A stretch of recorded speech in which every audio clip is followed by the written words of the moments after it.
and I was watching her, and yeah, that wasn't so good. He's in the car that Sandro Ballesteros raced last season, and he said he wants to be a GT racer. And there's a car in the pit lane, and at this point I'm obliged to say from Great Dunmow, Paul Offord in the pit lane.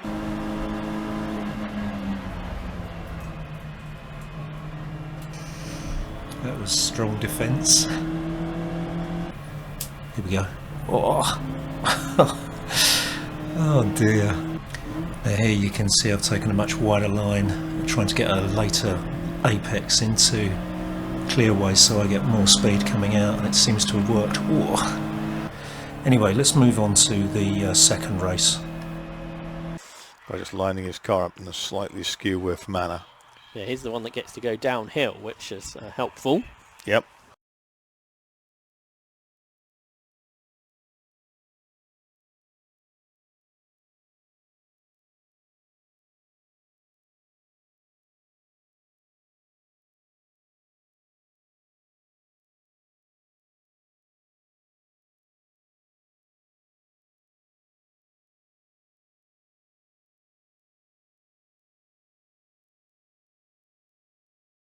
And I thought it might do, so we may well get another stoppage unless they can get that going. Red flag indeed. So you see the grey car in the middle there, sort of in front of me, if you can see me. He's out of position, he should be further forward. I've pulled into position, and now he's started to reverse on the grid. The poor position, 28 out of 32, and then having the guy reverse towards me at the start. That pretty much did for this race as well. Another race without the transponder, so I was DNF'd. But quite honestly, as I finished second last or somewhere near that, I'm not sure I really care.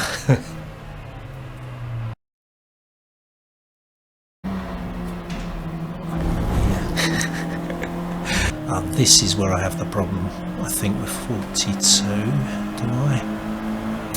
Yeah, he's run me onto the grass. I've just realised the guy behind me is Matt Allen. He's my instructor. Paul Offord, driver from Great Dunmow, apparently seeing me in Tesco's is a very exciting thing. If that's the highlight of this week, maybe you should get out more.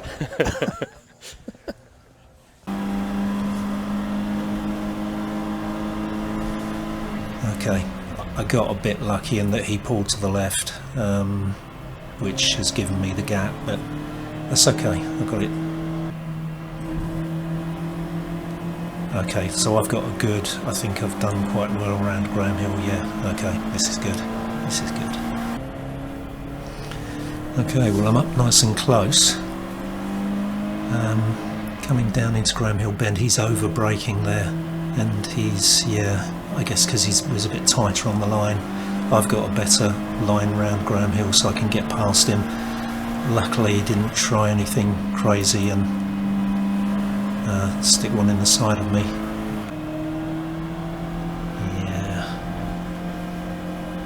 So he's gone over to defend because he knows I'm going to try and put one up the inside of him if he goes wide.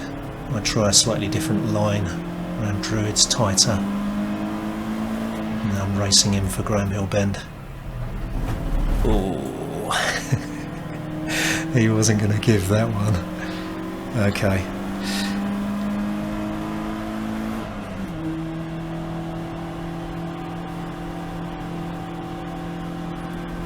Okay, now I'm going to try a better line round clearways. Quite a late apex, probably not as late as I would like. Okay, I've got some speed on him now. Is that going to do it? Wow, okay. Okay, so he's gone past that car. That's 105 again. Yeah, wow. He should be leading the race, although he could be out of position because of pit stops. Okay, get past the 41. Do I do it? Yes, thank goodness for that. Matt just flings it into corners. I don't know how he does it. I was talking to somebody who sat in the passenger seat with him, another driver, Jamie, and he said, I watched Matt drive. He said, I can't drive like that. I don't know how you do it. Mac is so fast. They're just, you know, I'm not at that level at the moment. Oh, I'm there. Anthony Seddon happened there. I need to get this guy. I've got to sort this out. Oh. He braked right on the apex. I'm sure it wasn't intentional. This isn't going to work unless I'm prepared to try and go around the outside. Oh, come on. Yeah, he's braking, so he's trying to hold me up.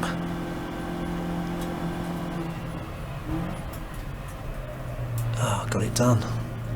Well done. Blimey. Oh, come on, you got to get this guy. Come on. Okay. Good. There you go. There's the checkered flag.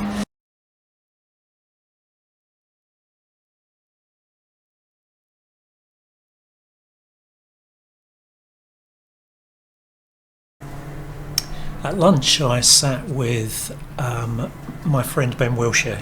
I used to race with him. He's now racing for another team. He's in my race, and he was partnered up with another driver who I'll tell you about in a second.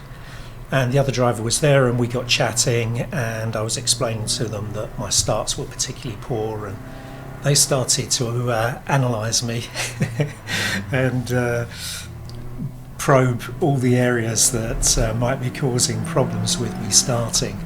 And I could tell that the other lunch guest knew what he was talking about, and it turns out it was David Brabham. He's the son of Sir Jack, and Formula One driver for Simtech years ago, and also a Le Mans 24-hour winner. Yeah. The lights are still red. There they go. The lights have gone out, so we're now racing. The difference this time is I'm immediately attacking, hence the attack instruction on the dashboard. He's quite funny actually, his name's Brendan, I can't remember his second name. Got a problem here with my camera in that there's a bit of loose tape. Okay, so the Barlow's car has tried to go wide. Now this car, yeah, that was pretty brutal. Lap times, I was doing 2:31s every lap, except for we had a safety car which I didn't show, and now I've just snuck past this guy. They've just come out of the pits, so you know, not quite up to speed yet. So of course safety car gives you the opportunity to come up right close behind other people, and this one's worked out quite well for me. I've got a good exit out of that left-hander, Murray's, and I'm able to just cruise past. So oh, there's a car that's gone wide, so we've got him. Now I need to get this one done. Oh, and I'm helped a bit there by that red car. Yeah. Okay, now he's still on the right hand side of me, you can just see him in my mirror.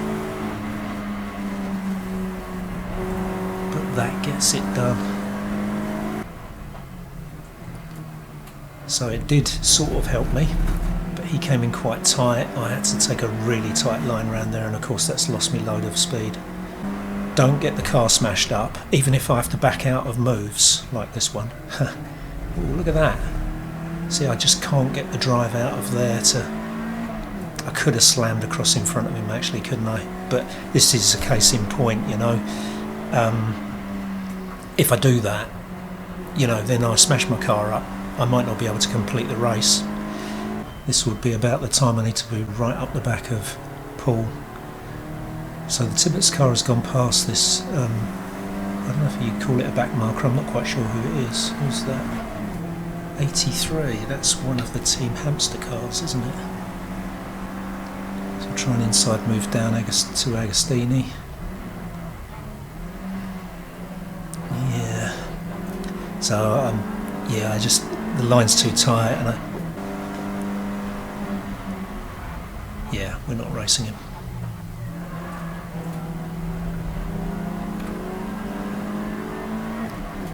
I think that might be the checkered flag. Yep, there you go, end of the race.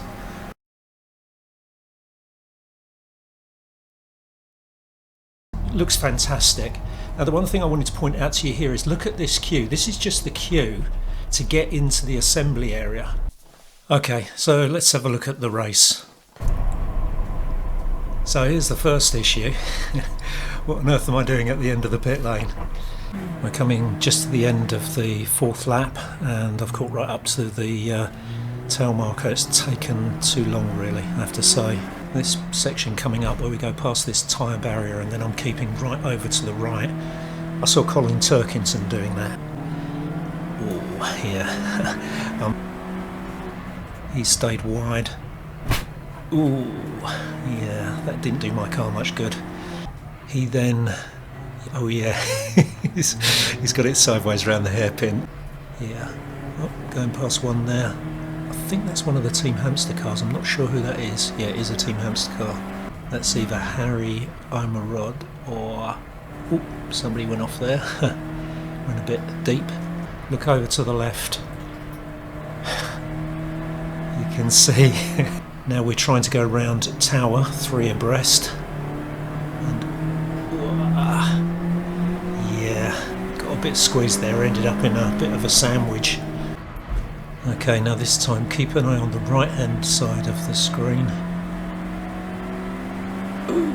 I had to cut across, I didn't want to go through, there was a lot of debris from that. The pit stop is finished and now they're trying to release me, and then I back up and I tried to pull away. They should have pushed me out further into the outside lane really. Because now I'm just sitting there waiting for all these cars to go past me, some of which I'm racing, so this is pretty disastrous, which is a bit of a shame really. Now for some reason I decide to brake later, and look what happens. Matt's desperate to get past me and gives me a bit of a nudge. Yeah, so I've just been checking the laps. I did 1:47.20, 1:47.23 and 1:47.27. Yeah, if I'd have done this from the start.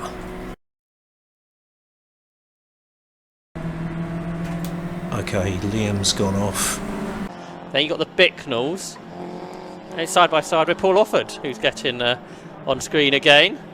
But he's about to go a lap down to Peter Keane. His race has improved. He's back up to 20th now, isn't he, Paul Offord? Does this work? Never tried this before.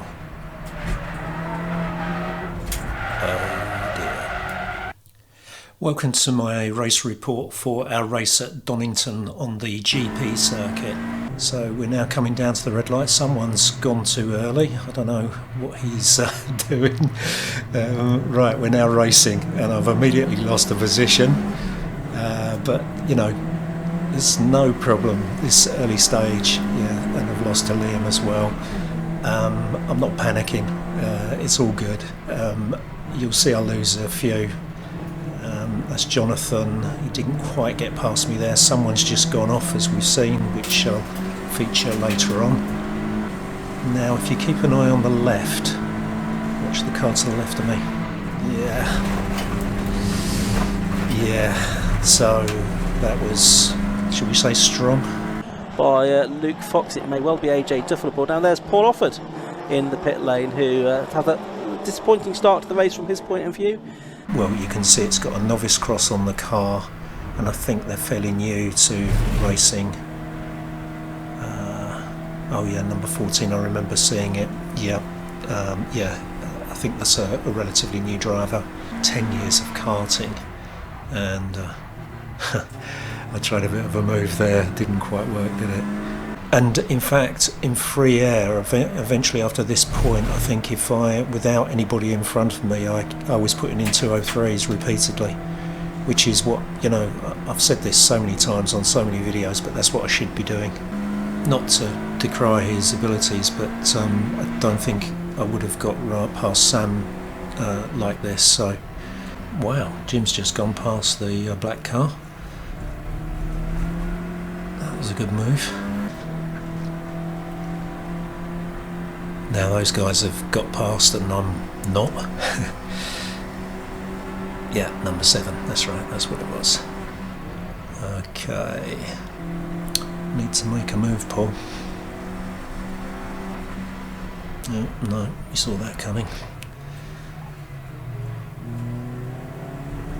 Oh.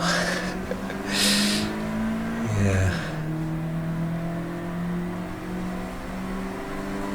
Yeah, go for him down the inside of the Goddards. Oh, did I get 2 for 1? Wow, that's good.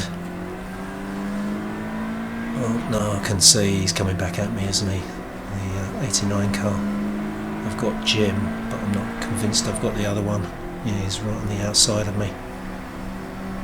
Yeah, this is going to be tricky. Yeah, unless I'm prepared to slam right across in front of him. Yeah, so I have to tuck him behind. Okay, he's gone a bit wide. Yeah, got some speed on him. Oh, that's good. Okay. Yep. So that's not a bad move.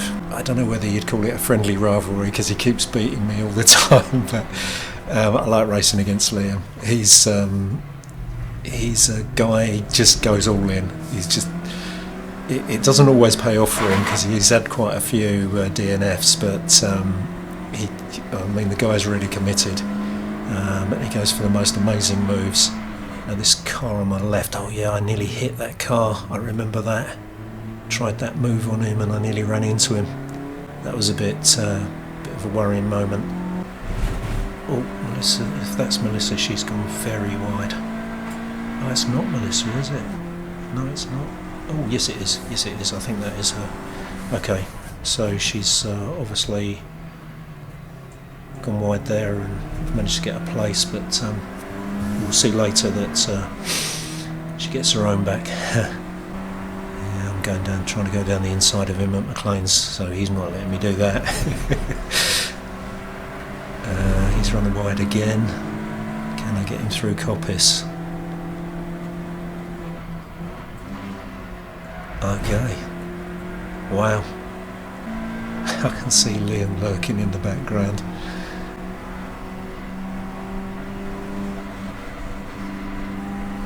Oh yeah, I remember as we came into that left-hander Chronicus. Oh, look at that.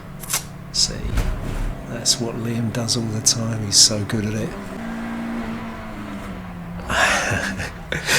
Yeah, trying my trademark around the inside of the hairpin. He's not having that. You can see Melissa's right behind me now, and now she's getting me. Look at that. Oh, that's not Melissa. No, aha. Yes, Melissa is coming up because yeah, she sort of used Mac Priestwood. He was the first car who went through.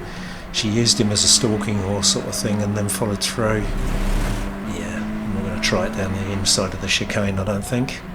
This is... I'm frustrated even just sitting here watching this. Falling back a bit here. Oh, yeah. Okay, he sort of dive bombed me. Yeah, it's the guy who sort of pushed over on me. Look, he's doing it again. Yeah. Sort of pushed me a bit at the start of the race. I don't want to make this political, so we'll leave it at that. All I will say is, you know, you should really leave enough track space for someone, you know, width of their car. Yeah,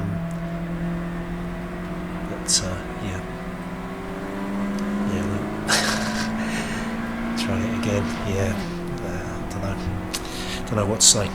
Okay, let's carry on anyway. That's Pete Keane. So he's in the lead group, and look, the black 89 car has gone past me again, following on the coattails of Peter Keane.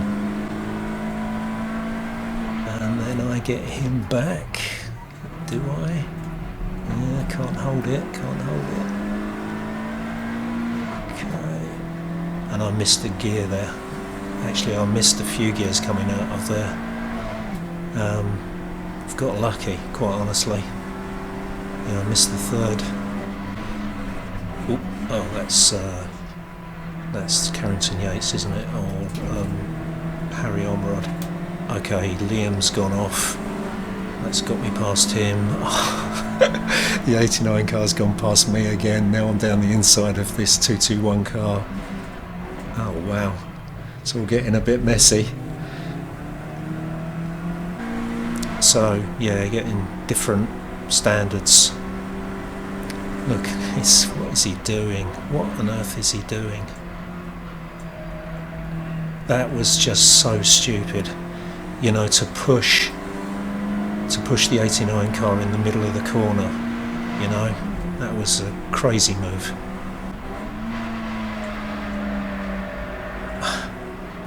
Oh, he's run very wide. Why couldn't I have capitalised on that? Okay, now I'm going to try a do or die move. Does this work? Never tried this before.